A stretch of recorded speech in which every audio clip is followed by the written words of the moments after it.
Hi there, I'm Mac. And I'm Kirk. This is the lowdown on the CFPB's war against junk fees. Yeah, we talked about CFPB a couple of episodes ago, and we were talking about how the handcuffs are now off from the CFPB because the Supreme Court ruled that their funding was legitimate. Now they're fully funded, and now they're fully armed.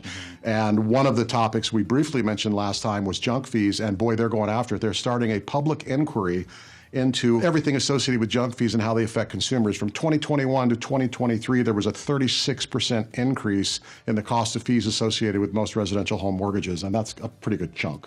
Yeah, and they've opened for public comment between both consumers and lenders to try to get a more of a feel of what's going on with these fees. And there are three specific things that they're looking at. And what are those, Kirk? Well, one of them is which of these fees are subject to competition. In other words, where could the consumer benefit because you could have multiple bidders on a certain fee that would be it would be advantageous to the consumer to have multiple options on some of these fees. And then a second one is how these fees are set and who profits by them. Are they arbitrary? Are they specific in association with increased costs that lenders are incurring? Again, this is a public inquiry at this point. It's not action being taken, but that's the second one they're looking at is who's setting these fees and who's benefiting from them in general. And then, of course, the CFPB's charter is to protect consumers. So the third criteria is how these are changing and how those changes affect consumers.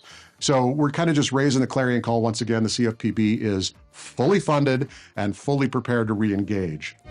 And as you might remember, the CFPB is partially funded by what they find and fines out there in the marketplace. So they don't get the money unless they're out there doing work to find violations, and this is just another thing that they're looking into. Which is kind of interesting. We recommend that you reach out to the CFPB to make your comments known to them in their public inquiry, and drop a comment down below. And for more videos like this, follow us at knowledgecoopplus.com.